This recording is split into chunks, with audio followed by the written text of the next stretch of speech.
Layuan mo ang Pepelita ko, ako ang asawa niya kaya lumugar ka! Hinahid ko lang naman siya, masyado ka malisyoso. Ako pa ang kakalabanin mo, Totoy Lito. Hindi kita aatrasan. Oo, ikaw ang asawa ni Pepelita.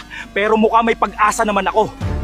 Totoy Lito, huminahon ka. Hinatid lang ako ni Bulbulito. Wala kami ginagawa na masama. May asawa ka na Pepelita, kaya umayos ka.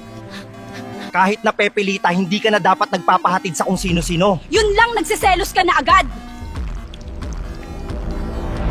Ayoko muna ng away ngayon, Totoy Lito. Gusto ko muna umalis dito. Ang kitid ng utak mo. Ako pa makitid ngayon, ikaw tong Nanlalaki. Sa huli, ako ang mamahalin ni Pepelita at iiwan. Kaya dahil ako ang gusto niya makasama, yan ang sisisiguraduhin ko na dapat mangyari. Maliman ito, pero kay Bulbulito ako pupunta. Hindi ko alam, pero parang gusto ko na siya. Patawarin mo ako, Totoy Lito.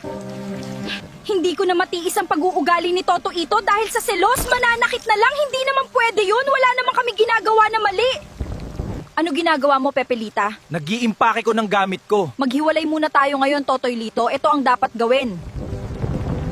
Pepelita, huwag ka na umalis. Pag-usapan na lang natin to. Kailangan ko gawin to kasi kung hindi, mauubos lang ako sa'yo, Totoy Lito. Iniwan niya talaga ko. Hindi pa ba sapat lahat ng ginagawa ko para sa pamilya namin? Lahat namang ginawa ko, nagsipag ako sa trabaho. Ano nangyari sa'yo, Pepelita? Umalis ka ba sa inyo? Oo, Bulbulito. Hindi ko na kasi matiis ang ugali ngayon ni Totoy Lito. Ikaw ang mahal ko, Bulbulita. Ikaw ang pipiliin ko. Sasama na ko sa'yo. Mahal din kita, Pepelita. Ito ang bahay mo. Wow, ang laki at ang ganda sa labas. Mayaman ka pala. Oo, yan ang bahay ko. Sakto lang naman ang pamumuhay ko. Dito ka natitira ngayon. Ang ganda at ang laki ng bahay mo, Bulbulita. Mayaman ka pala talaga. Simula ngayon, ikaw na ang magiging reyna ng bahay ko na ito. Ngayon, gaganda na ang buhay ko kasama si Bulbulito. Pasensya ka na, Totoy Lito. Ito ang buhay na gusto ko at nararapat sa akin.